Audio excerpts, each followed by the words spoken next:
नमस्कार, मैं professor S Narayan Raju YouTube channel में आप सबका मैं स्वागत करता हूँ।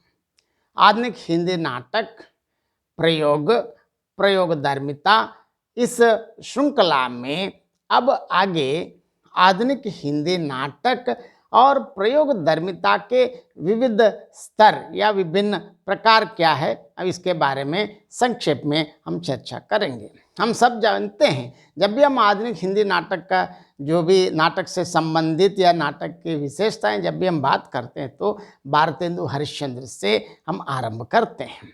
भारतेंदु हरिश्चंद्र के कृतित्व से हिंदी रंगमंच को गरिमा और पहचान मिली। फारसी रंगमंच के विरुद्ध में हिंदी नाट्य रचना की ओर उन्मुख होकर भारतेंदु ने अंधेर नगरी में एक नई नाट्य परंपरा की सार्थक तलाश की है, कहने में कोई अतिशयोक्ति नहीं है। भारतेंदु निरे प्राचीन पंथी नहीं थे और ना ही बिल्कुल नवीनता के अंधभक्त। उन्होंने संस्कृत नाटक व नाट्य शास्त्र को परंपरा को अक्षरशः ना अपनाकर नए प्रयोग किए। भाषा के क्षेत्र में उन्होंने युगानुकूल आधुनिकता को प्रश्रय दिया। जयशंकर प्रसाद के नाटकों में भारती एवं उदय शंकर भट्ट, उपेंद्रनाथ अश्क, रामकुमार वर्मा, भुवनेश्वर, जगदीश चंद्र माथुर, धर्मवीर भारती और मोहन राकेश आदि की कृतियों से हिंदी नाटक में प्रयोगधर्मिता का दौर शुरू होता है।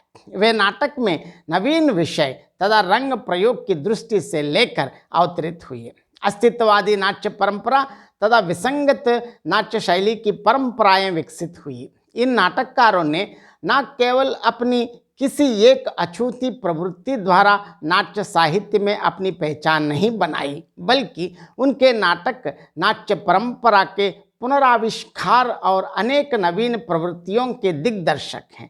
व्यक्तिवादी मोहन राकेश के कृतित्व से उभरने वाली विशिष्ट प्रवृत्ति है।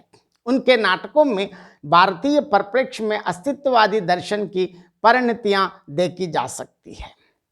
उनके नाटकों में व्यवस्था के दबावों से चटपटाते व्यक्ति के संशय, द्वंद्व तथा वर्ण के स्वातंत्र्य को विषय बनाया गया है।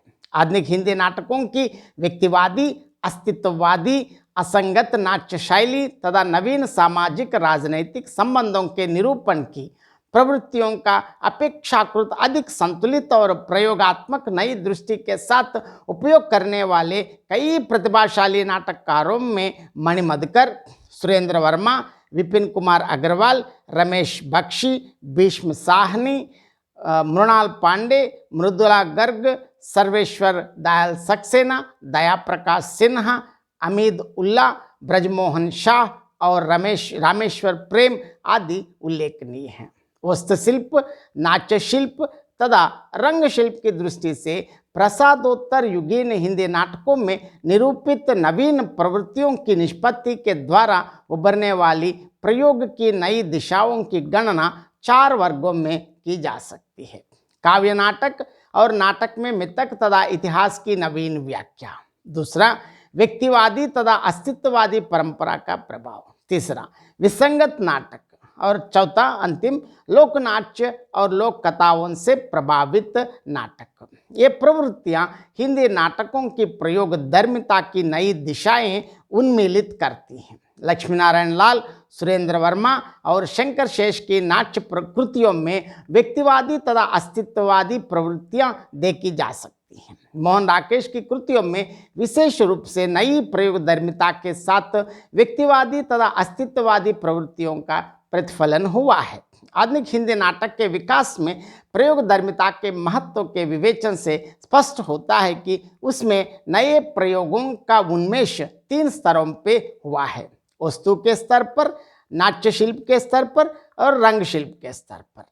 और यहाँ देखिए, मैं दोबारा, वस्तु के स्तर पर, नाट्य शिल्प के स्तर पर और रंग शिल्प के स्तर पर, ये तीनों स्तर परंपरा अनुपात हैं और इन्हें एक दूसरे से विच्छिन्न करके नहीं देखा जा सकता।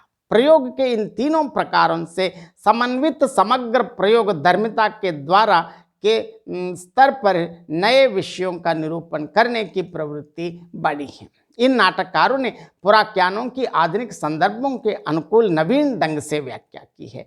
नाटक के साहित्यिक और रंगमंची स्वरूप को जोड़ने में नाट्य शिल्पगत प्रयोगों का ज़्यादा महत्व होता है। वास्तुशिल्प व रंग शिल्प दोनों को प्रभावशाली बनाने में शिल्पगत प्रयोग सहायक प्रतीत होते हैं। गीत योजना, स्वागतोक्तियाँ भी इसी के अंतर्गत आते हैं। रंग शिल्पगत प्रयोग मूलतः रंगमंच से संबंध रखते हैं। विश्व के सभी श्रेष्ठ नाटकों में इन तीनों प्रकार के प्रयोगों का समान रूप में निर्वाह पाते हैं। हिंदी की आधुनिक नाट्य परंपरा में भी धर्मवीर भारती और मोहन राकेश की कृतियों में प्रयोग के इन तीनों प्रकारों से समन्वित प्रयोगधर्मिता दिखाई पड़ती है। यहाँ ध्यान देने योग्य बात है कि समाज, कला, संस्कृति और साहित्य में जन्म लेने वाली नई प्रवृत्तियां ही किसी भी नाट्य कृति की रचना प्रक्रिया में प्रयोगधर्मिता के स्रोत के रूप में रहती हैं। नई प्रवृत्तियों से प्रयोग का घनिष्ठ संबंध है, साहित्यकार की रचना प्रक्रिया में प्रतिफलित होती है और इनकी परिणति साहित्य में नए प्रयोगों के रूप में होती है। हिंदी नाट्यकारों ने अपने युगीन परिवेश से नई प्रवृत्तियों को ग्रहण कर प्रयोगधर्मिता के नूतन आयामों में उन्हें रूपांतरित किया है। पारिवारिक विघटन तथा महानगरीय जीवन में स्त्री पुरुष संबंधों के नए रूपों ने तथा अस्तित्ववादी दर्शन के प्रभाव ने मोहन राकेश जैसे संवेदनशील रचनाकारों को नाटक के प्रयोग की नई दिशाएं खोजने के लिए प्रेरित किया है। कहने में कोई अतिशयोक्ति भी नहीं है। अब तक हम प्रयोगधर्मिता के विविध स्तर और आधुनिक हिंदी नाटक का एक संक्षिप्त परिचय मैंने देने के लिए कोशिश किया, मैंने प्रयास किया। आगे और आने वाले वीडियो में प्रयोगधर्मिता के विभिन्न आगे के जो स्तरों पर भी हम आगे चर्चा करेंगे। बहुत बहुत धन्यवाद।